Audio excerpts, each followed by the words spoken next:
Ladies and gentlemen, boys and girls of all ages, Sorry You're in My Seat is proud to announce its first ever Battle Royale. And tonight's main event, the Hungry Games. They're hungry, but are they hungry enough? In the dirty corner, weighing 18 jelly babies and 7 mozzarella sticks. The irresistible, the impatient, the immortal, Aaron! And in the other equally dirty corner, coming all the way from the depths of hell, he'll get you, he'll kill you, because he is Sam, you hell. And me. Shut up, James!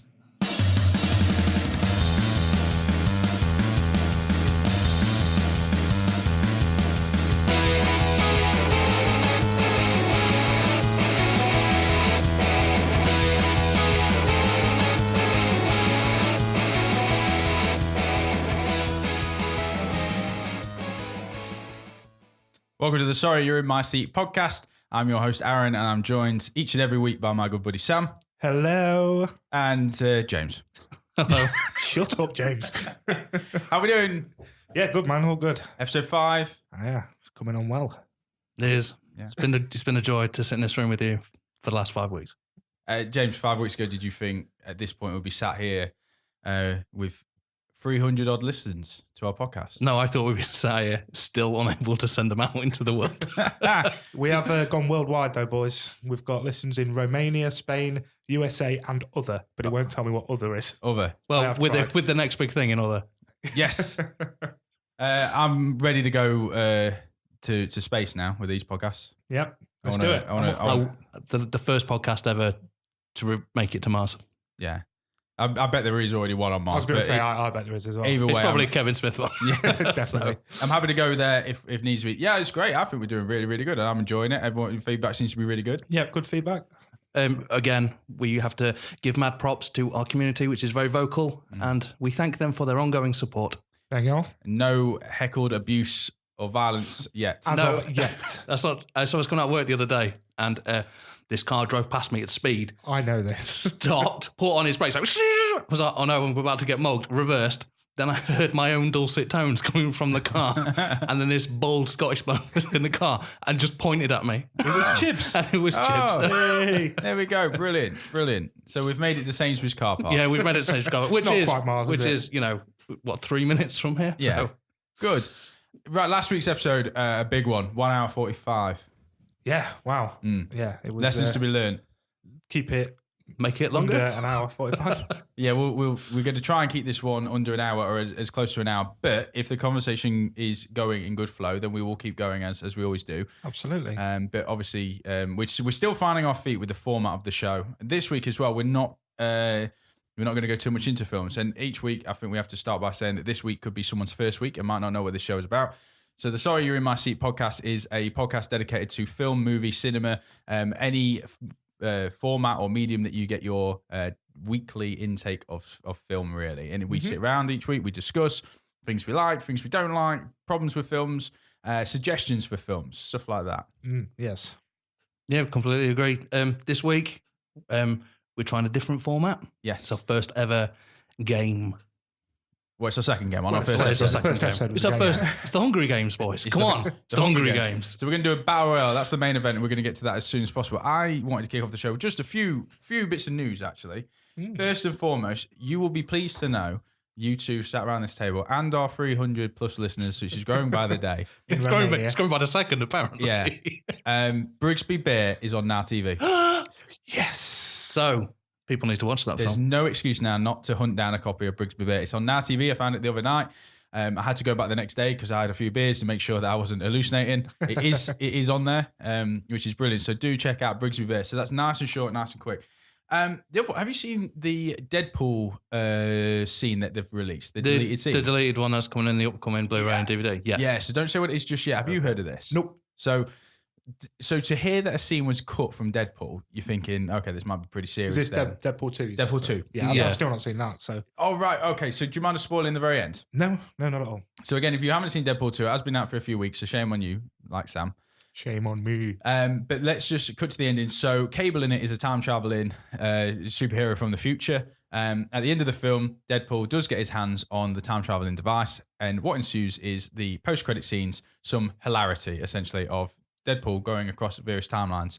Not going to give away them because I think it's a beautiful thing when you see him for the first time because they are genuinely some of the funniest bits in the movie. Him going to different scenes in, let's say, other films and sorting them out. It's brilliant. Awesome. But there was a deleted one. So do you know what the deleted scene is? I've read a quick synopsis on it today. I've seen it. Oh, have you seen it? Oh, I haven't seen it. Online. I've only read about it. So he's sorting out timelines. Okay. And it cuts to a scene, cast is going up, cuts to a scene of Deadpool in it's a room full of newborn babies in their little incubators. Okay. And he goes up to one and he's just looking over this baby and he's like, come on, man, do it for the team, do it. And he's like, obviously kind of contemplating his decisions. He's like, oh no, I can't. Yes, you can. And then the camera zooms away, it says Adolf Hitler at the bottom of it. Oh, mate. And you think, just for that to have been cut from Deadpool, essentially, there were no barriers in that film, in the first or second one. Yeah. It's quite interesting that it did get deleted. You get it, though. It's done with jest. It's done with jest, but I get it. Yeah, and there would have been backlash from that.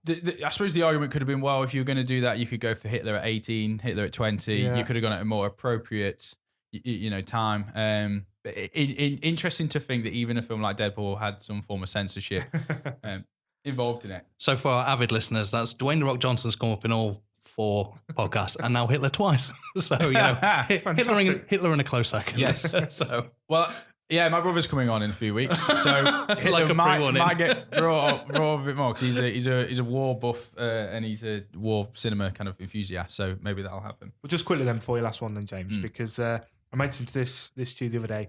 I counted, and in a couple of episodes ago, James said the word potato 17 times. And I'm still unsure why. Yeah. You said the word quantum 12 times in the last podcast. So let's just hope that isn't beaten by your brother saying Hitler many times. Well, I think Hitler would probably be the better of the words that he could say, though. So, but quantum, that was definitely because I was talking about Ant-Man and the Wasp. You did say quantum. Yeah. I counted them. Because there's no way. That's what he does. He just counts words in the podcast. Boobs and gore and counting words. There's no way I'll say quantum on a normal day. I've got no need to say that in any sentence whatsoever. Blow your mind, mate. Quantum potatoes. Blown. Let's not merge those two together. Last point. The two Chris's apparently have walked away from the Star Trek franchise. That's Chris Hemsworth and Chris Pine. Why? So apparently they're... I know in the third one, so in the original, not in the original, in the 2009 one, Chris Hemsworth played his father, and there was talk of a time traveling aspect in the next film. Right. Which is the premise of the fourth one. So the third film, the one with Idris Elba in it, Star Trek Beyond, didn't bring in the money that I think they anticipated for the franchise. It was disappointing because I'm a huge fan of Idris Elba, and anything that gives him a platform, I'm always a big fan of. It was difficult because Into Darkness, the one with Benedict Cumberbatch. I do really like that one. Yeah. That was brilliant. And just for reference, Benedict Cumberbatch, if his surname, I've said this 100 times, but for the listeners, his surname really should be Cumberland because Benedict Cumberland means that his name would be Eggs and Sausages. Yep. Would be a much better name. Oh dear. But the Star Trek franchise, what's happened is because they lost so much money in the third film or what they anticipate they were going to earn, what it's looking like is they asked the two actors to take a pay cut in the fourth episode, and it looks like their agents are unhappy with said pay cut. I think Chris Pine did a really good job. As a fan of the original series and the original movies, he does a really good version of William Shatner's character in a different timeline, and I think it probably can't survive without him. So I think it might be done. Yeah, but then I suppose if you're going to say to big actors, can you take less money? You can't blame him for going. It does. No. It does happen though. You've got to make. I'm not going to miss it too much. To be fair, I mean, we've had our fill, haven't we? On TV, they're going through a big rejuvenation. For example, the new series of Star Trek they're making is going to bring back Patrick Stewart. Yes. So, and I'm a huge fan of Patrick Stewart in most things that he does. So, again, whilst the movies might be finished, there's still a medium. It will still survive. It'll still live on. So I'm quite happy. Yeah. Yeah, in my opinion, what I want to know is how good the script is, because I think first and foremost, if it's a good script, it's a good story.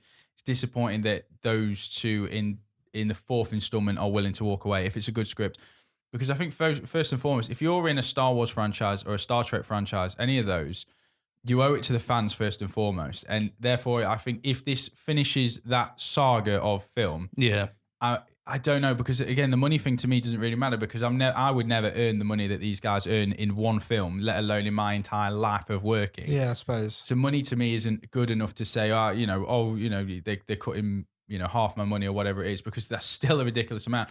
But I get it that they are businessmen. They are their own brands For as an them actor. both to walk away, though. For them both to walk He's away, gotta would say suggest something, a hasn't it? substantial pay cut. Substantial pay cut, or just a big pay cut for a bad script. Bearing in We don't mind know, that the proposed script did centre around those two characters as well. Yeah, they So- were. Yeah, significant parts in both of them, and also Chris Pine is doing really well, obviously, with the Wonder Woman franchise. He's back on set for Wonder Woman 2. Not sure how that's going to work. So maybe he's thinking, I've got a franchise to be involved in. You see, I don't like that because I really like that aspect of Wonder Woman. I love that aspect of Wonder I Woman. would like to yeah. talk about that at a future date, but I'd liked that. So Yeah. I feel kind of cheated if he appears in another film. Well, there's the stuff I just wanted to fluff the start of it. I found these bits out the other day, and I thought it just quite interesting. Before we get on to the main event, the Battle Royale, I do have a more serious, pressing matter. Oh, no. This podcast is a good opportunity to vent and to discuss personal life and things that are, obviously very serious. And I've got a serious thing to talk about, boys. Do you need a cuddle, mate? This might end up in cuddle territory. Oh, what's up? I'm just going to come out and say it because I think there's no other way of doing it. Sometimes you just got to rip off, the plaster and just get on with it. Okay. I think I'm breaking up with the Dark Knight. What is wrong with you? Explain yourself. I mean, it's not Dark Knight, it's me. To start Well, with. yeah, it sounds like it, definitely. Dark Knight can change. It doesn't No. have to be the end. Maybe It doesn't some, need to change. maybe some time away. Maybe some time away will bring us closer together. I don't know. I don't know. How many times are you watching this film a week? I've seen it quite a few times. Okay. There may be someone else on the scene. You Oh, okay. I'm not saying grass is green. I'm just saying I watched Logan at the weekend, which version? the noir version. No, Oh, okay. Now it's not as good as the color version, but it was an interesting watch. I think I'm in Logan's camp. You're the only one. You broke my heart. Dark Knight is a great film. Dark Knight is an incredible film. Everyone loves Dark Knight. Logan is personal, though, I reckon. Logan, first and foremost, is an amazing film if you watch it. It's graphic. It's got a great storyline. But to me, like, just watching Hugh Jackman portray Wolverine in the best way possible in that finale. I saw the X-Men films when I was I think I was 12 when I saw the first one. Mm. I've watched this incarnation of this character all this time. And to watch it is a brilliant film. God, it's so graphic and gory, but then sensitive. And it's a Western and it's like an indie film and it's layered with themes and stuff. And I get that Dark Knight is a brilliant film and you got the, all the Joker stuff. But I don't know. I don't know whether it's just because it's new. Maybe. I mean, I love Logan. I thought Logan was fantastic. But James, I dropped a pen, how I do dare you? Why are you apologise. juggling pens. I'm sorry. It's the shock of this. Well, yeah. Well, to be fair, I walked out of Logan with a gripe. I didn't walk out of. Ooh, what was your Dark gripe Knight, with right. Logan? Too sweary. Not well. Yes, that's definitely a Sam no. problem. It's too sweary. It was. Well, It right. genuinely was. Oh, It was that. I think it was that first scene with Patrick Stewart when he's in the barn or whatever it is. Mm-hmm. He was just swearing for the sake of swearing. Like, to me, they're like, right, we need to make this R-rated, so let's just bang a load of swear words in. That could have been done better if you ask me. He could have swore without swearing as much as he did. And this is coming from me, James, who swears all the time. But I thought the rest of it was fine. It was just that one scene just felt really forced. But I didn't walk away with Dark Knight with a gripe, I've so. been put in a horrible situation here because I kind of agree with Sam, which very rarely happens. But I'm going to play both sides here. Mm. In Logan, I don't remember coming out of the cinema thinking there was like a 20-minute gap, like in most movies. That kind of bores me.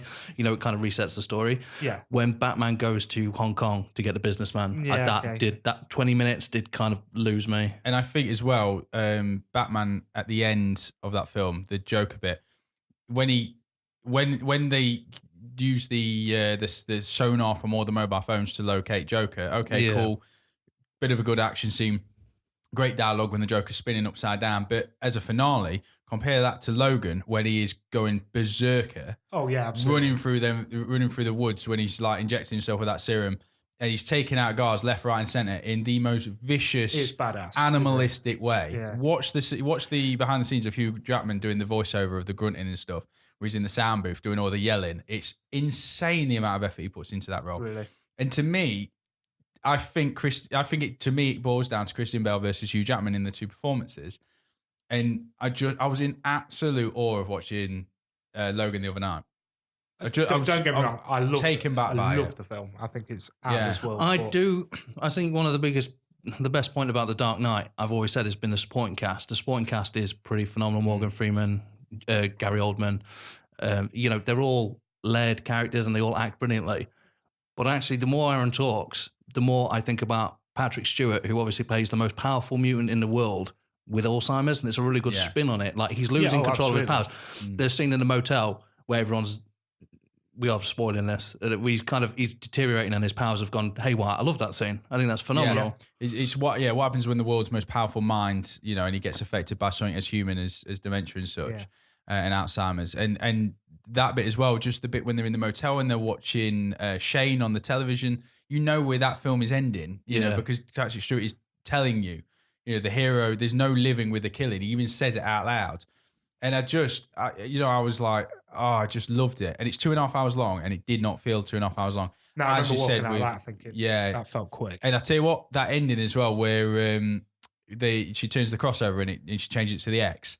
Yeah, I was like, and the score has this real haunting, kind of like offbeat piano keys all the way through it until he dies, and then the sonnet almost is complete, and it's it's that kind of symbolism of his final rest and stuff. Because honestly, I was like, this is insane. Now I'll probably watch Dark Knight next week and be like, boys, Dark Knight is the greatest film you've ever seen. But I think I'll sit down and watch Logan. Well, I come into this watching Dark Knight this week, so I come out at the other end, and I just think, I don't know, the storyline, and maybe it's something to do with Heath Ledger and getting the Oscar, and now there's always this talk of, did he deserve it? Was it, he 100% deserved it. And he 100% deserved it. And I just think the performance of a lifetime, the great supporting cast, a storyline that I quite liked. And you've got to remember the storyline at the time as well was actually quite, at the time the US government was accused of spying on people, and that's how Batman does it. So he does it, but for the right reasons. Everything was interwoven. It was brilliant. I do like Logan. I still got to give it to The Dark Knight. Yeah, it's still not got for everyone. We'll come around this week. We'll get pizza and watch Logan and have a bit of a chat. Remember episode 1, I said I was more of an indie film fan as well. Absolutely. And to me, Logan is just that, and that kind of full circle ends the story absolutely perfectly. Brilliant.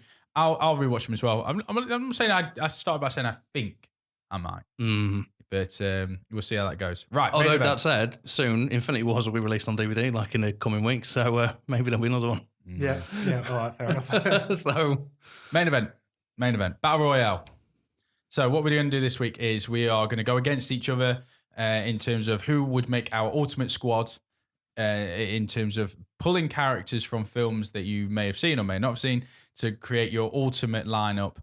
James, you have the list of who you have to have in your squad. I've got it in front of me. Okay, so this is who you need, 6 members of your team. So we need a leader.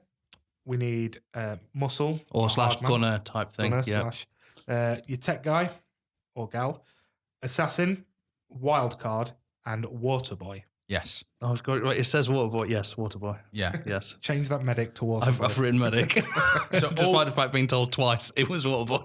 all week we've been plotting who we're going to put in our lineup. We're going to go against each other. The format will go as follows. James will start by saying his first character. Sam will challenge, then I'll challenge, and we'll have a few second debate about who wins. I say a few seconds before we talk about the first one for an hour. Yeah. And then what we'll do is we'll score each one at 6. If it comes to a tie break, we have a scenario. Now, the only thing that wasn't planned up until now was what scenario have we put this squad together. So this isn't necessarily a mercenary team. This isn't necessarily a hostage situation. I've actually created 6 scenarios, which we will do at the end. So after you've said who your team is, we'll then find out actually what, blind, you've done this blind, you didn't actually know what the scenario was. Yeah. So we'll pick that at the very end. These 2 boys have been privy to my sick ideas in terms of what them 6 And ideas we've are. heard about 2 of your films so far. So Yeah, if anyone's a frequent listener, this is 6 new ideas for the Aaron film catalogue that I'm piloting. They're all Splice films. So let's get started. we're going to go with the very first round, which is We need team names and stuff first, really, don't we? Oh, have you got a team name? Yeah. I've got a team name, mate. Team I've names, got team name. outfits, I've got an outfit. I've got and a theme tune. song. Oh, okay. What's your go then? Did you not pick any? No, but I'll make it up really quick. Right. Okay. So we're gonna start off with the name. Yeah, The Digits of Doom. Okay. like it. Obviously, would have made more sense if there were just 5 members, but some people have 6 fingers. So all-inclusive team. Okay. It's got a theme. Yeah, I'm not going to ruin that for you, but I've picked this theme music based on the fact that this is also a type of psychological torture. And my theme music is Rebecca Black's Friday. love it. So no. I've even got my theme tune working for me on my team. Oh, and my team, like all our team should be, black spandex. Nice. Nothing course. else but black spandex. Yeah. Okay, so my team name is the Strategic Tactical Division, or STD for short. Oh my God, Sam's actually holding up a logo. I've made a logo, so that's There is an actual logo. it's a skull with STD tattooed on its forehead. I love that. You should get that tattoo. Absolutely. It just makes it look like you've got a severe case of syphilis. Obviously, the outfit will be a thick latex-based overall. I obviously slightly lubricated, just for protection. And I will show you after we've done this. I did have a friend draw me some of his characters up wearing a latex outfit with lubrication. When they put the outfit on, did they have to pinch the top? Yes, you do, just to get it over the head. And the theme song, just because we mentioned it the other day, is the Nine Inch Nails song from Wanted. Is it called Every Day's Exactly the Same? Yeah. Just because that song is awesome, and I think it's badass. If everyone has to walk in slow motion whilst it's on there. Yeah. So So that's Sam with his STD. yeah. So that's STD, boys. Great stuff. So think of the name, Aaron. Top Huns. Top Huns. And we'll have the theme would be Danger Zone from Top Gun. Oh, nice. nice. And my team's outfit is completely naked. Because when you hear these names, imagine them running at you naked with Velcro shoes. Ooh, nice. Ain't tripping over there, here. Exactly. Oh, I didn't think of shoes. Probably thick combat boots with their black lycra. Cool. All right, then. So let's get going then. We'll go with round 1, which is going to be the leader round. So round 1. Okay, so the Digits of Doom. The leader has to be the thumb, the most important part. Who is your thumb? My thumb, Alan Rickman from 1988's Die Hard. It's Hans Gruber. Ooh, nice. Aaron just bit his lip there. No, You're not saying Other anything? ones, just so you know, the other one that I was possibly toying with, Simon Phoenix from Demolition Man, but I went with Hans Gruber, and when we discuss it, you'll find out why. Okay. I picked Winston Wolfe from Pulp Fiction Yeah. because, let's be honest, he tells you exactly what to do when you do it without questioning. Gandalf the Grey. You went with Gandalf the Grey. I'll tell you why. Okay. He didn't just set up a platoon, Gorge. He set up a fellowship of people. And also, when we're going to go for head count of who dies in each of these films, bar Sean Bean, who dies in every film, let's be honest, no one saved Sean Bean since the 90s. He did a pretty good job of getting all them guys to finish the mission. Now, you tell me about Alan Rickman. How many of them guys survived? right. I'm just gonna throw some. You want some logic? Well, I'll throw some logic at you. Gandalf the Grey died in the first film. Was Gandalf the White in the other two? Boom. Gandalf the Grey down. I haven't finished yet. Oh, okay. Well, maybe I'll just retort. Because originally he was actually going to be my tech wizard. And Gandalf the White was going to be my tech wizard. But I've got a secondary, so I'll put the secondary in. Right, Gandalf the light white. Yes. Tartan. I think my guy actually had a squad, and he gave him orders, and he got him going. And I think he's a good choice. I like Winston Wolfe. Winston Wolfe's a good idea. Right. So the reason I've gone Hans Gruber is because Hans Gruber had a plan. He executed that plan properly. The only thing that went wrong is something he couldn't plan for, which is the very, very difficult dynamics of an American marriage. He couldn't plan for John McClane to be there. That's true. He couldn't foresee this marriage breaking down and they're reconnecting. Everything would have worked had John McClane not been there. But John And not only McClane that, was there. yeah, but I'm just saying, it's the one thing he couldn't plan on. And so, everything was successful. He tricked 2 federal agencies, screwed the FBI, got his money, Got his suit from John Phillips. He's very happy. You sound like a desperate man on the ropes here, James. I'm not desperate. Well, I'm not having. The problem is, what are you going to do if one of us have John McClane in our team? Yeah. Well, I don't have. You got John McClane in your team? Let's find I'll out. veto all of that. Wizardry skills. Where does he buy his suits? He doesn't really wear a suit. Exactly. No one will respect him. It's like a dressing gown and he a hat. just And now plays he's with. wearing nothing but Velcro shoes. Yes. He just plays. A naked Gandalf the Grey / White. He's leading my team. All right, well, let's leave it there. We might even put this out to the listeners to see who chooses, but Gandalf the Grey. Hans Gruber. No, sure, have it. Winston Wolf's a very smart choice. He was a we smart watched Pulp choice. Fiction the other day. It makes me think that you didn't pick it. No, it's only because I would never have picked it if we want to watch it. Yeah, we watched it the other day, and I did remember thinking, God, he's a good character, isn't Yeah, he? he's brilliant. Yeah. Right, let's go with Heavy Gunner, round 2. James. I've gone Famke Janssen in 1995's Goldeneye. It's Xena Onatopp. Never seen it. Does she get squeezed between two trees in that? No, yeah, she does. So yeah. she dies to wildlife. Yeah, but have you picked wildlife? Has anyone picked trees? Famke Janssen. Funny you should say that. If he goes trees, have you really gone trees? You haven't gone trees. I haven't picked trees now. Famke Janssen's a good choice. She's a great actress. She's Yes. brilliant in Goldeneye. And also, she can do it all. Mm. Other ones, obviously, that I was going to pick was Predator, but Predator gets outsmarted by Arnold Schwarzenegger, Mr. Freeze. Yeah. That would never happen to Onatopp. No. it Just wouldn't. trees, mate. Just trees and rope. So earlier when I told you this character was grey, Marv, Sin City.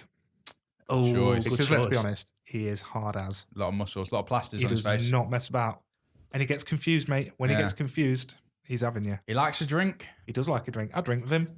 I'll drink with Marv. Yeah, I like Marv. I think he'd kill me. I'd I bobblehead at Marv I once. couldn't keep up with that. The problem is, I don't really see Mr. Wolf telling Marv what to do. No. I did think about this, but I thought I'm You having see, it anyway. that's what I think is going to let a lot of people down. I've gone for like cohesion. So Is that the theme you keep telling us about? no, Cohesion. it's cohesion. So not no, yes. I'm about to drop bombs, boys. Chuck Norris. Boom. Oh. In what? In Dodgeball, where he played Chuck Norris. I knew you were going to come back with that. I was going to go with, what's his name? James Bradle or whatever he is from MIA, Mission in Action. He also plays Chuck Norris in the film called Sidekicks, which is bloody awful. Yeah. I'm going as Chuck Norris as Chuck Norris. I can't argue that. Well, there are some facts. Chuck Norris once slammed a revolving door. Chuck Norris once counted to infinity. Twice. Chuck Norris is badass. I cannot believe no one else picked Chuck Norris. No, when that I came can't. out. I'm not going to say it because I don't want the I'm not internet to arguing hate that, me. mate. I'm not. Like, Marv ain't going to beat him, is he? This is going to be the hardest one. This is the hardest one. So let's go for round 3 then. Tech Wizard. James. I've gone from the Terminator films. I've gone Skynet. So not the Terminator, the program that runs all the Terminators throughout all the Terminator films. Skynet. Bold. Bold, but also it tricks the humans into dropping bombs on each other. Yes. So it gets its enemy to wipe itself out. And then not only that, it creates time travel to go back. So, even if I lose this, I'll just get Skynet to do that and I'll just change and get Chuck Norris in my team. Boom. I mean, the thing with Skynet is, though, can't you defeat it by turning it off and on? Probably. No. Or a Windows 10 update. Just It ruined everything. Yeah. What happens if you've got no Wi-Fi? what you picked? We'll get to mine. No, we'll get to mine. I picked Shuri from Black Panther. Good choice. Black Panther's Good sister, choice. Because she is awesome. Yeah. There's nothing more to it. She is just wicked. She's the best thing in that film, I thought. The best thing in that Yeah. film. I enjoyed Black Panther. Wasn't a massive fan, but to me, she was one of the standout characters. Not saying that. Good choice. Not saying that. She's really, really, really good in it. She's yeah. good as Skynet, though. You Sorry. can't turn her off and on. But you can. I went with Trinity from The Matrix. Do you know what I was thinking? I was Okay. thinking Trinity, but it doesn't Yeah. follow the theme. So- Yeah, because this would be your middle finger, Skynet. I would also like to point out the other ones I picked were possibly HAL from Space Odyssey. HAL, that's what I was thinking. So I was just basically any form of AI because I didn't actually put Trinity. My second choice was just the Matrix, just all of them. I originally had Cyborg, and then I went, I'm quite happy with my team, and Aaron said no superheroes, and I was like, yeah. The rule with this was no superheroes because if anyone puts Superman, then unless you've got someone who's got kryptonite, Unless you've got Chuck Gandalf or Chuck Norris. Gandalf's not a superhero. How much would you have loved Lord of the Rings if Chuck Norris was playing Gandalf? Yeah. Gandalf the Norris. He's fine. I went with Trinity. Hacker, she's kind of really badass, at that time, in them films. She also, to go against you two, if it come down to frontline service, she can fire a gun. Skynet she can hold her own. Skynet can create Terminators to do it. Did you not see? Not, mate. If one of these scenarios, we're not on Earth, mate. So if Skynet's right, so so Skynet can travel in time but can't travel in space. No. Skynet's everywhere, mate. No, Skynet. You've seen Shuri fight, mate. Yeah. To be fair, I think I'm winning on the other two, so I don't mind. Fight amongst yourselves. Fight for scraps. I win. That is really hard because Skynet is really clever, but I love. I don't know. Let's keep going, and then we'll see the overall theme. There might be a clear winner. I don't know. Silent Assassin was round 4. So Silent Assassin. You went for not silent, didn't you? I just went for Assassin. No, it's silent, mate. No, I know, but I still think Okay. I'm going to do pretty well here. So my Assassin, Javier Bardem in 2007's No Country for Old Men. Good choice. Anton with his which everyone who's seen that film knows what that noise means. The cow killer. The cow killer. Never seen it again. Oh, That's definitely that's homework for you, boy. he's one of the best villains of all time. Yeah. I love that choice. That's probably my best choice. And rewatching that film this week was fantastic. I'm sorry to whoop your butt when it comes to me. Sam. I chose. If you think I know who you've picked. Who? Leon. No. Oh, is it? That would have been good. Is it John Goodman? Because that picture the other day, it was one of the two. I chose Wesley Gibson, James McAvoy in Wanted, Good choice. because let's be honest, mate, he can bend bullets. He can. Well, From- he can bend the path that a bullet takes. Well, whatever he does. He does it well. Whatever he does, he did it. I did watch that this week, which Yeah. is also why I picked the 90 Now song. But, mate, that shot that he takes at the end to kill, what's his chops? I think you'll find. I think you'll find his name's Mr. Chops. Sorry, Mr. What's his chops? Morgan Freeman. Yeah, I forgot. I was going to say Morgan Freeman, but then What's I his decided to go chops? for the character name, and then I nearly said Fox, but that's Mrs. What's Her Chops. Good choice. Good choice. Yeah, we were talking about that the other day. It's a good film, that. Really Yeah. good film. I'm going to have to revisit that one. That was a graphic novel as well, wasn't it? It was indeed. Did they do a sequel? I don't know. They There were on was, about there it was for talk ages, for weren't ages. they? Yeah. No, Yeah. there wasn't one. Silent Assassin, The Bride, Kill Bill. She was on my list, but no. So was Lucy Liu from that film as Yeah. well. She was on my list. Look at The Bride's hit list. Took out Lucy Liu by scalping her. Took out Michael Madsen with a snake. Took out Daryl Hannah's eyeball. Slapped a guy's chest 5 times and blew his heart up. Also took on half the Yakuza and killed a schoolgirl with a bolly knocker. Yeah, but does she take Was on? it silent? Well, she did it pretty quiet because she was wearing them trainers. And also she pulls off yellow. But just remember, she won't be wearing them trainers. She'll be wearing Velcro. Velcro shoes, mate. So So none of us are silent. The Bride, yeah. Because she was an actual assassin. So was Wesley Gibson. So was Javier Bardem. Maybe Bardem wasn't an assassin. He was a psychopath. You used his Oh, he powers was for assassin. Yeah, get back in your role. Yeah, I still think a samurai sword is silenter though than a No, it's not. than a cow. No, because bloody- because you even did an impression of it. Yeah, but you've got two metal things slamming against each other. This is going to public, but I'm not having this. This is bollocks. The Bride. She takes out a whole Yakuza clan in one scene. Javier Bardem. The No bride- other words. The Bride gets his chops? the Bride gets shotgunned in the chest, buried alive, and crawls out. You're going to starve at these Hungry Games. And she's that good that she had 2 films. All right, Javier Bardem didn't. He didn't need one. Did he not? He didn't need one because he only needed There's one still movie. time. He only needed one movie, There's mate. still time. We've got the 2 big hitters yet. We've got Wild Card and then Waterboy. And even if it isn't a clean sweep so far for me, these next 2 are going to absolutely nail it. I came with Smack Talk and I'm ready to go. Let's go for round 5 then, boys. Wild Card. James. Heath Ledger, 2008's Dark Knight, The Joker. Don't you dare bring that to this table.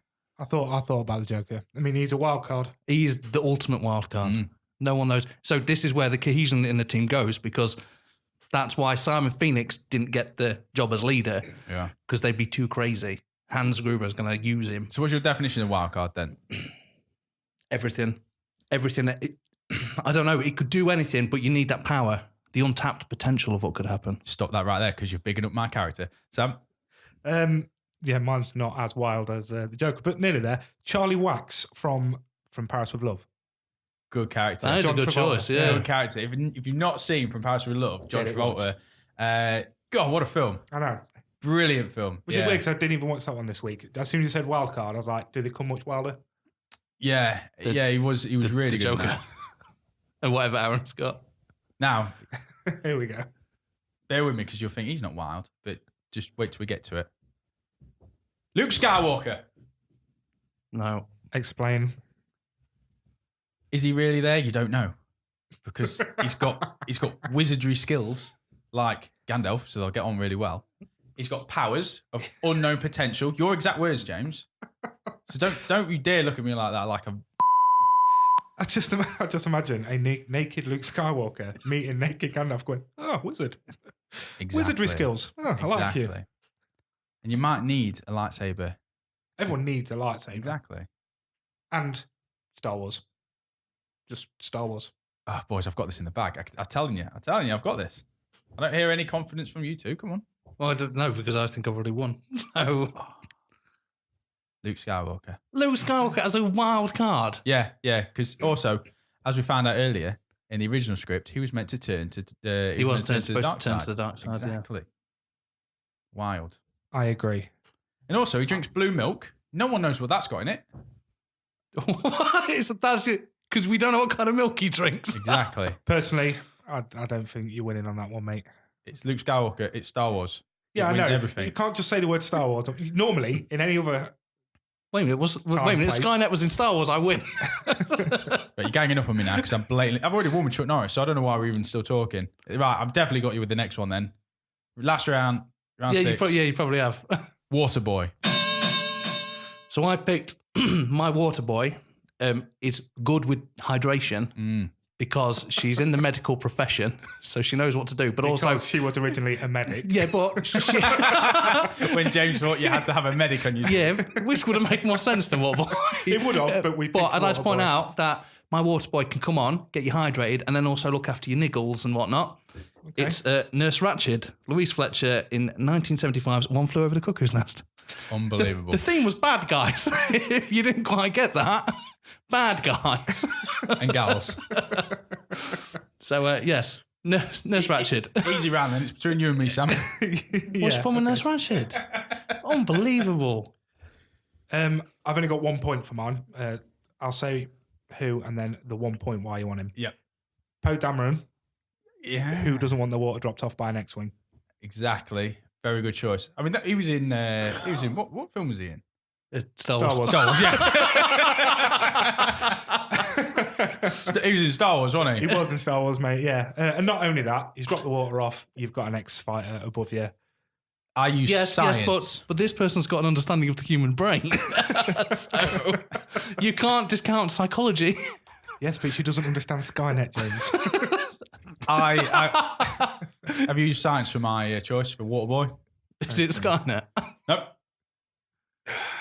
Science doesn't always win. SpongeBob SquarePants. He's a sponge. He carries water, literally. I concede. I'll concede that one. He's porous. He's a sponge. Why are you still arguing the point you've won? I'll accept that. No, I'm not letting you win that. I don't care. He lives on the pineapple under the sea. He's the very definition of carrying water. And you literally just said, it could be in space, mate. Oh! What then? And he dries out. He's just a sponge then. Have you ever seen a dried out SpongeBob? I have. It's not nice, mate. Well, let's see where the scenario is. I think I've Chuck Norris and SpongeBob SquarePants on the same team with a naked Gandalf. I think I've won this. No, I don't think you have. I'm just saying it. Chuck Norris is overrated. Putting it out there. That's right, internet. Come get me. Yeah, no, I think I've won because screw you guys. I think I've won. I've got the power of Skynet and Hans Gruber and the Joker. I think You can do whatever you want. I'll just let the Joker loose, mate, behind your lines. Skynet will keep you distracted. But the Nurse problem- Ratchet will be keeping him hydrated. the problem is you've picked. The problem is you're the only one who picked a leader who died in his film. That very definition means not a good leader, James. And not only that, as much as I do love the Joker, the only reason he didn't die quite early on is because the Batman doesn't kill. Yeah. Else he would have gone up to him and just shotgunned him Well, in the that's face. I themed my team. So, if they were a real team, none of your people would fight together. Chuck Norris ain't going to take orders from no friggin', rest of them. What's his chops and Stunning All right, comeback. then. All right, so the bride's going to sit there and listen to Gandalf. Gandalf's going to be like, oh, we'll go see the ends. The bride will be just like, no, fuck off, son. James with the swear words. Well, this is unacceptable. He comes in here with his Logan. Don't turn on me now. Xena on the top. All right, then. Her thighs are made of steel. I'll be honest. Now we're into the podcast because we planned this. We did plan this a week or so ago, and we've had all this time to think about. We didn't think about how we're going to choose who wins because we all want to win. Yeah. We don't have an adjudicator here. I'm willing to concede on the basis that I know that everyone will agree with me because there's some genius choices there. There's some genius choices in mine. Yeah, but it's not Gandalf the Grey, Chuck Norris, and SpongeBob SquarePants, is it? No, Hold on. it's Skynet, Anton, and Hans Gruber. We could just keep repeating it all we like, but it's not going to choose That's who exactly wins. what you just did. Well, Sharpie's just walked in, so we can ask him who he thinks win. Sharpie, who do you think's won? Sam. Oh, good. Yeah. Cheers, Sharpie. See you in a Oh, bit, there you mate. go. That's over then. It's decided. Oh, wait a minute. A He's magical got a really fairy. high-pitched voice, hasn't he? Right. Wait, what's that? Gandalf the Grey's just come in. We're well ahead of The ourselves. digits of doom win. We're well ahead of ourselves because we planned to go for an hour and we've only just touched the 40-minute mark. So we've got loads of time left to debate this. Let's go to the scenario sheet then. Okay. Yeah? So we've all had a brief look at this. What I'll do We is, have. James, as you're reading them out, I'm just going to randomly assign numbers to them.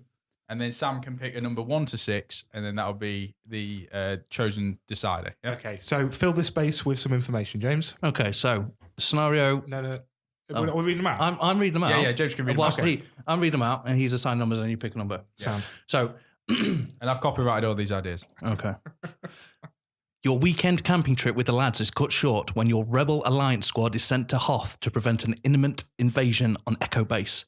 To prevent an orbital bombardment on the planet, you must protect the main power generators from incoming AT-AT attacks whilst riding Tantans bareback. This is called The Empire Strikes Brokeback. Yes, it is. Option 1. So that's 1. The second, your platoon is sent behind enemy lines to find Private Jeff Goldblum, whose 3 brothers have been killed in combat by heroic T-Rex. Surrounded by the brutal realities of war, and while searching for Jeff, each member of your team embarks upon a personal journey and discovers their own strength to triumph over an uncertain future. What do you think this one's called, Sam? Saving Jurassic Jeff. It's by called any Saving chance? Jurassic Jeff. I would watch that. I would watch that. Mate, I'd watch all of these. Yeah. When 2 con men planned to rob the McAllister residence, they had no idea that bratty 8-year-old Kevin McAllister had rigged the gaff like a true Vietnam War vet. Aye. The con men call in your squad to break into the house, disarm the traps, and to stop an illegal cockfighting ring which has started since his parents have been in Paris. Killing is not permitted on this mission. This scenario is called Home Alone 4, Child Neglect. Yes. And to be honest, to set up a cockfighting ring in 3 days is pretty good going. For an isn't it? 8-year-old. Yeah. That is good. To be going. fair, I think Kevin McAllister now would be a bad guy. Yes. In the distant future, Earth is at war with a race of giant alien insects. Little is known about the bugs except they are intent on the eradication of all human life. A mobile infantry of laxative addicts travel to the distant alien planets to take the war to the bugs and to take in some of the sites. They are a ruthless enemy with only one mission, survival of their species no matter what the cost. This scenario is called Starship Poopers 3, a gap year. Exactly. Can you imagine the holiday snaps from that? Eh? I imagine it would be really awkward getting them developed. You wouldn't want to sit on that flat, would you? Sorry, this is my favourite one. A whip-cracking, intrepid explorer hires you to rescue his father, a medievalist who has vanished while searching for the Holy Grail. Following clues in the old man's notebook, your team, Von Trapp United, arrives in Switzerland, but you are not the only ones on the trail. Beware, as some sinister old enemies come out of the woodwork. This scenario is called Indiana Jones and the Sound of Music. Yes. Splicing 2 classics. I mean, completely original idea. I don't know how I'm going to survive this one without laughing my ass off. If this does not make it into a film, then I'm quitting this podcast now. Deal. Right. Sorry. You're not going to take it serious, James. I won't do this again. Whilst wizarding around Burma, Damn straight. Dumbledore actor Michael Gambon is taken hostage by a local guerrilla outfit known as the Voldemorts. Luckily for your team, there is a shady American veteran posing as a riverboat captain who will take you up the river for a butterbeer and a box of Bertie Bott's beans. Your mission, save Gambo and leave no survivors. This scenario is called Gambo First Mudblood. Gambo, First Mudblood, is a genius idea. I'll admit, you shouldn't really laugh at your own jokes, but I was laughing at work today printing that off. Tell a lie, actually. At work, when I was printing these off, I sent them to print, and I was sat there staring at my computer like in the office going, why aren't they come out? I leaned across. I was like, what printers in this room? Like 21. I was like, oh, crap, I've just sent it to printer 18. Was it that bloke? Is it in the office that bloke you high-fived? Someone in the office has just got that list of films. Quickly, copyright it. Oh, I nearly gave him away. Right, Sam, pick a number 1 to 6, and I'll tell you which scenario it is. 4. 4, right. Oh, James, I'm sorry. When 2 con men planned to rob the McAllister residence, they had no idea that a bright 8-year-old Kevin McAllister had rigged the gaff like a true Vietnam War vet. The con men called in your squad to break in the house, disarm the traps, stop an illegal cockfighting ring before his parents get back from Paris. Killing is not permitted. So, it doesn't matter who you've got. You're not allowed to kill anyone. Sam, he's pointing his finger. I think he's going for the win. Can I start this?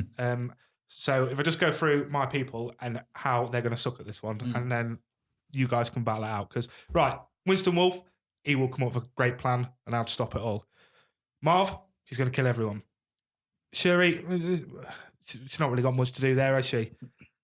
Wesley Gibson, going to kill everyone. Charlie Wax is going to kill everyone. And Poe Dameron, you can't drop water from an X-Wing inside a house. Yeah, you can. You can drop it outside the house. Well, yeah, but I think you're I'm afraid I am conceding this one, lads, because my boys are going to kill, aren't they? They're going to kill. Well, I mean, when you look at my list, I mean, mine is pretty much Gandalf the Grey is like a children entertainer anyway, you know, wizard. You were like an 8-year-old birthday boy. But this is an 8-year-old that likes cockfighting. I'd like to point out yourself a cockfight, mate. This ain't going to be an easy fight. But that's where John Norris comes in. Okay. And then also, I've got SpongeBob SquarePants on my team, who's catered for the 8-year-old audience. And I would like to think that I won the Battle Royale because I picked SpongeBob SquarePants. Okay. James. Okay, James, explain why your team wins. Sansguru would come up with a plan. So unless Kevin McAllister's estranged wife is somehow staying over the night, you know, it's possible. He'll come up with a plan and execute it and go through. I don't think On the Top's going to help me out that much because, you know, trees and rope are going to be in abundance around there. Right, so Anton, with his cow, he will be able to take out locks quite silently and quite quickly. He could get in the house quite quick. He could get in the house, so I'm thinking he'd be good there. I think I'd have to get rid of the Joker because there's a good sign that. Yeah, I don't think that'll work out well. I think once we go in there, we'll find out that he's actually betting on the cockfights. So he's too wild. He's also rigged the house to blow up. Yeah, exactly. Yeah, too wild, mate. You went too wild. Nurse Ratchet. Who needs a medic? You know, but you know, it's possible that he's dehydrated inside the house, and because she's in a nurse's uniform, lulls him into a false sense of security. She's like, "I'm here to help you." Because he did call the police in the first film. I doubt he'd do it in this scenario because of all the illegal stuff that he's doing. So it's down to Nurse Ratchet and SpongeBob. No, it's not. No, it's not, because you're forgetting about my gold star, my top player, Skynet. Because, now let me get this. In the world that we live in now, everything's connected to the internet, including thermostats. What year did... and it doesn't say that year. What year did Home Alone come out, James? At no point does it say in here what year it is. What year was you crying at it? Is that why you picked it? Yeah. I'm just surprised. If your argument is that Javier Bardem can break into a kid's house and I've got Luke Skywalker with a lightsaber and that argument doesn't come into it, that's fine. No. Let me finish the point. Okay. So say everything's connected. Say set now, everything's connected. Skynet can hack in there, make it quite balmy, make it quite warm. You know, turn the taps on. I have a wizard. And I've got something that can hack the toilet so it starts speaking French. So do I. A wizard. I will bore Kevin McAllister out of that house.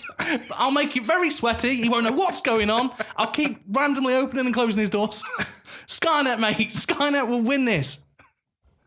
Although that said, the last time Skynet tried to take out an 8-year-old, it didn't work. I'm pretty sure.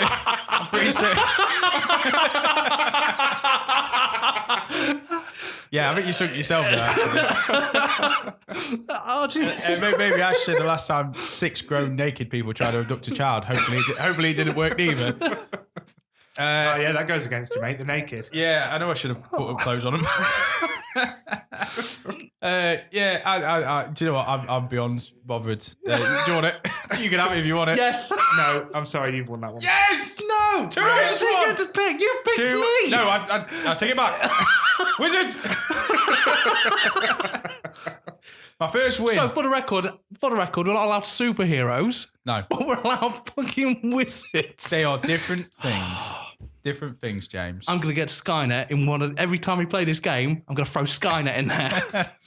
Skynet will once get an 8-year-old out of an house by making it bowl me. You have my word. I'll take the victory then. Yes, I think you deserve that one, mate. And wow. you did win on SpongeBob. I'm so glad I put 10 minutes into thinking of those answers. I didn't come up with a team name or anything. It's kind of a waste of time making that logo, wasn't it, really? I did spend friggin' ages on my team. Knew I should have picked Predator.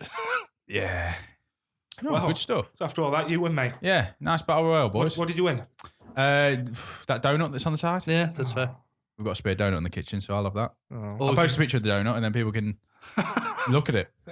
Okay. Good. And that brings us back to movies. What's your favourite donut from a movie? Oh, I don't know. No, I don't. Tell you what, The Simpsons always made their donuts look quite Yeah. nice Yeah, for they do, yeah. quick drawings. Yeah. I actually kind of want that donut now, but you've won it fair and square. SpongeBob has denied me a donut. Again. For the win. Each and every episode, we kind of round up the episode because we are coming up to the hour. We've still got about 10 minutes left, but we start looking at films that we immortalise by putting them in the vault. So that's our kind of top 100 list so far. We've got quite a few entries. Sam, just read a few out. Yeah, well, we've got 10 so far. Big Lebowski, Apollo 13, Big, Saving Private Ryan, Thor Ragnarok, Night of the Living Dead, Shaun of the Dead, 7, LA Confidential, and See No Evil, Hear No Evil. I've watched 3 of this film off this list this week. Oh, good. I thought you were going somewhere different. I thought we all had to watch Yeah. the So the rule to make the vault is all 3 of us need to watch them, but you've watched them again. Which ones did you watch this I week? watched Big Lebowski twice. I watched Saving Private Ryan and I watched LA Confidential last It's been a night. good week then. Mm. I think now more than ever to put the Dark Knight in there. It seems as if we've brought it up 2 or 3 times. Yes, yeah, absolutely. It's got It Dark Knight. gets mentioned all the yeah. time, doesn't it? Right, it's in The Dark Knight. Yeah, what a film. And no doubt we'll do a Nolan or maybe even a Batman trilogy kind of podcast at some Well, point. it's going to have to be a DC one, isn't it? Yeah. Is there any has this brought to light any films or any characters from films that you think, God, that's a stinker of a film? Let's put it in the so the opposite to the vault would be first off is Snorlax Hole. So that is the place where we throw bad films that they're not worth your time or effort to watch. Sorry if they're anyone's favourite films. Yeah. And then contrary to that, we have Sam's Hole, which is the place where things do not come back from. They go to die. They go to die in Sam's Hole, and we will try our best never to talk about them on the podcast ever again. Anything then that jumps to mind from these characters we've talked about that might have been in films of which deserve to go in that Snorlax pit? No, not on mine. I mean, I wouldn't like to put the STD in my hole, if I'm honest. No, I picked some good movies this week. And there's one thing I would like to say. Did you say you've never seen No Country for Old Men? Yes. Oh, You that, need you to have watch to watch that. that. Yeah. Yeah. That's a brilliant film. It's like There Will Be Blood. Those back-to-back years of just having great movies. Mm. I was just looking because I watched loads of films this week and wrote them down, but there isn't a single one in there I'd put in there either. What'd you watch this week? Is there anything that blew your mind away? Yeah, I watched Shawshank Redemption finally. Oh, you never seen that before? Nope. No, I mentioned it in the Oh. first podcast and forgot the name, didn't I? Oh, I like Shawshank Redemption. I think it's a brilliant film. I like that film. What's that? Justice League. I'll go to that in a minute. Mission Impossible 1, 2, and 3. Wanted. The Place Beyond the Pines, which was good. Lebowski twice. Saving Private Ryan. In fact, I watched Saving Private Ryan, followed by Inglourious Bastards, followed by LA Confidential in one night. Good. That's We should nice. say Sam's been on nights this week. Yeah. So you've and had a lot of time, haven't you? and a little bit of controversy. I watched the original Mad Max and did not enjoy it one bit. Which one? The original Mel Gibson. original. So the first one. Yes. Did not enjoy it. It's not really post-apocalyptic though by that stage, I is it? said that. Yeah, I didn't because I didn't know anything about it. I was It's the expecting it to be second a one lot- that's kind of post-apocalyptic. Between the first and second, there's a real quantum leap. I need to watch the second one then because I was expecting it to be like Fury Road because I'd only seen it. Yeah, was it the dubbed version of Mad Max 1? Because they brought it out with Mel Gibson's voice is dubbed with an American. Don't know. Because at the time, he had the more kind of prominent Australian accent. Australian. To be fair, the whole film seemed dubbed. Yeah, so it could have been the dubbed version. Yeah. It's when they didn't have that much trust in Mel Gibson.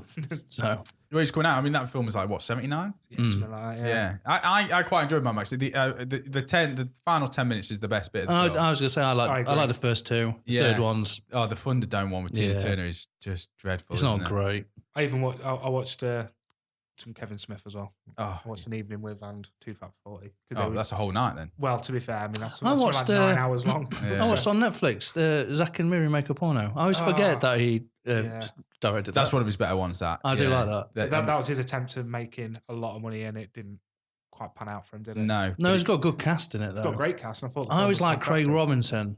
Craig Robinson's Craig good in Robinson's that, yeah. hilarious. Seth Rogen's good in most things that he does as well. No, yeah, you've had a real busy week. I watched many films this week. I watched Kubo and the Two Strings, which I loved. Honestly, I'm looking forward to seeing it. Yeah, I got it real early on Saturday morning. I put it on at like 5:45 in the morning because I just got up and I was like, oh, like the heat we're having and stuff. And I was like, I was just going to get up and watch a film. Went downstairs and it was the first thing that pops up on our TV. And I love animation. And I'm thinking back to that first episode when we were doing our top 10. And I thought, why don't we have an animation category? Because animation, I think, is a real wonderful medium of film. Oh, And yeah. I love things like Coraline and, which was kind of my top one. But Kubo and Two Strings is made by the same people who did Coraline, they did the Box Trolls. Just a real fascinating story. The voice casting in this, it's funny because whenever you see an animation and they say who directed it or who did the voice in it, and really it should be, doing the press tour, it should be the animators. Because God, like it takes like a full day. They accumulate about 3 seconds worth of footage. So it's stop motion, isn't it? Stop motion animation, Yeah. the Kubo is, yeah. Seriously? Oh, that's a brilliant art form. Yeah, That's- and I mean, it's a lot more advanced now. And at the end of Kubo and Two Strings, you get to see some of the editing at the end of it as the cast is going up. But if you look back to days when they did like Nightmare Before Christmas, they were saying in that they could be doing all the scenes all day, and then someone could knock the light, and of course it changes the shading, so they have to start all over again. I mean, now they've got kind of rigs and frames and stuff all set up. But it's a brilliant cast. Now, Matthew McConaughey's in it, and he plays a samurai beetle. And he's funny in every scene that he does. He's really, really laugh out loud funny. Charlize Theron is in it, and Ray Fiennes does the voice of the bad guy. It's just a great watch if you get a chance. It's a kids film, but I think it would scare a lot of kids. There's a couple of dark scenes in it. Yeah, I might bang on tonight. Yeah, I thoroughly enjoyed it. Yeah, and I put it up on Facebook, and a few people straight away said, "Oh yeah, that's a definite." Well, most people said it was in the top 50 films, didn't they? Yeah. We round up every week with the What's in My Box, but before that, we had some correspondence because we've been doing a weekly thing talking about the best combo, food and movie combo. The bar was set really high last week when, was it James? It was Shep. Shep came out with tacos in the film Goon as a combination, but we've had quite a good hit this week. What we got? Yeah, in we've terms got a few. Fergal put chili and heat. No, there's a pun there. Yeah, why wouldn't you? And the next one is also a pun from Stu Taylor, pizza and Goodfellas. I like it. Nice. And the next one, Baggy put sausage party and hot dogs. Nice. I don't think anyone took this serious. Bit of a cannibal. Tom Green, any film with hot dogs and nachos. That's because he's greedy, he says, which is... You've got to pick a film though. No. Yeah. The rest of them are just any Boo, films. Tom. Boo to you. The rest of them are just any film, really. Chibs put pizza in any film, which I suppose. Tierney Hill put Baskin Robbins and a weepy film, not Home Alone James. What a. All right then. Let's. Whilst we're talking about films, the greatest debate: salt or sweet? Salt, obviously. So Sweet. Joe, seriously? No. Let the great debate begin. Not now. Some other time. Some other time. And the last one was Matthew Curtis, who put sweets, salted popcorn, ice blast, and didn't say a film. Oh. So we'll just, well, maybe one of them is. In a film. fact, should we pick a film for him? what was this combo? It was sweets, salted popcorn, and ice blast. Oh, that sounds like a Michael Bay combo. That does. Oh, do you know what I was thinking? That It exact sounds thing, like it sounds like a Transformers 9. Why are we still making this? yeah. All right, so that's sweets, We've salted got a popcorn, Baskin ice Robbins blast. in the UK. Hey? We got Baskin Robbins in the UK. There's Yeah, there surely. is one. Is there? There's definitely one in London, isn't it? Just right outside the King's Cross. There's got to be a few because there's a few Taco Bells, isn't there? Yeah, no, Just completely random. They're opening a Taco Bell in Milton Keynes. That's a shout out to Emma. Does she work there? No, she just won't shut up going on about it at work. All right, cool. Yeah, so that's what we've got this week. Great so, stuff. It was either a pun or no one mentioned a film. So Goodfellas. Did anyone mention a film? Other Heat, Goodfellas, and What a film, Pie. Heat. Yeah. What a film. Amazing, isn't it? Yeah, and Goodfellas, good film as well. Right, as I'm saying these words out loud, if I say them really slowly, we will hit the 1 hour mark on the podcast, but we had the intro as well. So let's round up the episode as we always do by Sam puts his hand in my box, because in my box is all my cinema tickets since 2012. You're going to pull a ticket out. You're going to give us a little bit of info about the film, and James and I will see if we can remember anything about it, anything fascinating or worth talking about, and whether or not it makes the list or the holes. Okay, and out the box we've got. Wait. So Sam, what's in the box? Well, James, on the 24th of September, 2007. Oh, it's an old ticket. Oh, yeah. Row E, seat 7, screen 9. Row E's UNC, quite close. 310 to Yuma. 310 of Yuma. Oh, I like 310 to Yuma. Never I like seen it. it, so 310 this is on Yuma. YouTube. It was a remake with Christian Bale and Russell Crowe in it, and it is about Christian Bale's character he's an amputee, isn't he? He's an amputee. He's an amputee. He's got to get into a building. Yeah, he's not the Rock amputee. He's got to get into a building. He was- yeah. Then he's got to get out of it. It's a Western. Let's set the scene. He's a Western who gets given the challenge of escorting Russell Crowe's character to the 310 to Yuma. Yuma is the prison where Russell Crowe's character is going to be Isn't hung. it the last train? It's the only train that day as well. Yeah, So yeah. and there's only a very select time they can do it. And Russell Crowe's gang are trying to free him, but also there's a gang trying to kill him, isn't there? Yeah, so Christian Bale is a farmer. There's a bit of a drought. He needs money for his family. He gets tasked with the impossible, which is to escort Russell Crowe across the I don't know where it is, what county it's in, but to get him to this train, and on that train, which will take him to prison to be hung or trialed and so forth. And as James was saying, there's his gang trying to rescue him, but there's also rival gangs and others that are trying to kill him as well. And Christian Bale is thrown in this impossible situation. It's a really good film. I think it was a 15 because it is quite graphic. There's obviously some quite serious gunfights in it towards the end of the movie. Russell Crowe is fantastic in that film. It's what I like. And I'm Russell not Crowe. a huge Russell Crowe fan, but this is one of the few performances where I think he knocks it out of the park. Yeah, and he's got that really good thing that, a bad guy thing where he's actually charming, which makes him a worse bad guy. In the scenes where him and Christian Bale are kind of talking together. Those are some of the better scenes. I remember Yeah. a scene around a campfire. Tell me if I'm wrong. Isn't there a scene around a campfire and they're just talking about life? And I remember being really good because Christian Bale has to take his son with him. He's got a relationship with his son about providing for his family, and that's a good dynamic. I remember that being very good as well. He's trying to be a role model for his kids, but at the same time, he's trying to bring this money in. And that campfire scene's particularly good because they share a pot of beans together, which is round a campfire. Nice. It's what you do, isn't it? Pot of beans. Nice. And one of the characters in it, the guy who went on to play Little John in the Russell Crowe Robin Hood film, he's in it and he sings this song about, you're hanging in the morning kind of thing. And, he's like singing it to Russell Crowe as the campfire goes out. And then when Christian Bale wakes up the next day, Russell Crowe's on top of him, stabbing his neck with a spoon. Yes. And it's the most graphic scene in the film. But then what happens is towards the end, there's this real shift in dynamics where it's almost like Russell Crowe admires Christian Bale's spirit because he's outnumbered, outgunned. It's an impossible mission. And he's doing the right thing, He's isn't almost he? trying to help him get him to the train because he admires this effort. There is a scene where someone pulls a gun on Christian Bale and Russell Crowe shoots the guy, even though Christian Bale is trying to get him on the train to his ultimate death. And it's this really weird respect that the two have for each other towards the end of the movie. It's a great film. Yeah, it's one you've been trying to get me to watch for a while, James, isn't it? Yeah, it's part of it was that time when Westerns were coming to an end. They don't make Western films anymore. And again, it was just a really good story and really good acting. And it was in that weird bit where Christian Bale was like the hottest thing. Yeah, he started coming out with he just hit after hit. And this was around the time he did The Machinist and things like that. Well, it was probably a bit before then, but this was when he was on fire or at the beginnings of it. Yeah, this was before he did Terminator Salvation. Yeah, basically that's when the fire ended. Yeah. This is what I was thinking. Yeah. No Skynet in that film. Really good film. And like I said, it's a remake. And I've always been fascinated to go back to the original to watch that because I imagine it was nowhere near as... Do you know when that was? I think it's a 40s or 50s Right, Western, yeah. Yeah. Because I imagine it had nowhere near the kind of intensity and kind I of really want to sea watch a setting. Western now. I'm never in the mood to watch a Western. No, me neither. Never been a Unforgiven. fan. No, there are westerns that I love. You know, I love a lot of the Clint Eastwood stuff. But I'm never in the mood. I'm never like, oh, I'll put on a western. I don't know. It just gets overlooked really for me. No, like I say, it's a genre that ended, and it's films like that give it a good send off. Yeah, And 310 to humor, I'd recommend it. I would recommend it. I probably wouldn't put it in the 100 because there's obviously that is the top 100 that we're looking for.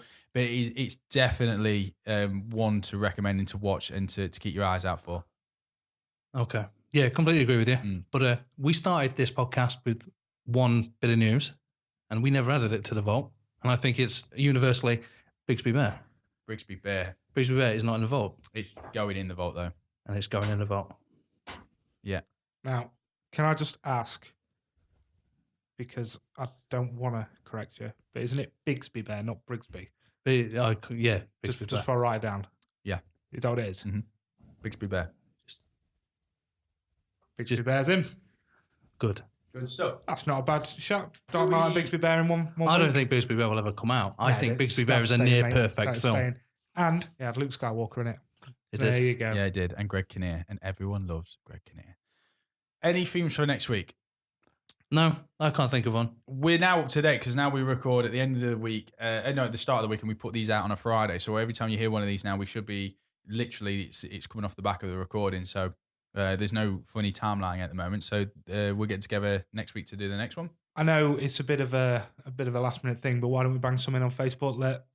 Let our audience decide what to do it on. Yeah, we'll put something out there then, an interesting topic. We'll put that out now as we finish, and we'll call it by Wednesday because that'll give us enough time. Because we're recording the next one on Friday, aren't we? Yeah. Or any movies that they think we should watch. Yeah. I'll put the call out and we'll see what happens. Fantastic. Great stuff. So that's the end of episode 5. We've shortened this one down. This is, I think it's just over the hour and 5-ish. So Happy good days. stuff. Great. Thanks for listening. If I don't see you there, good afternoon, good evening, and good night. James. I won the first Hungry Games.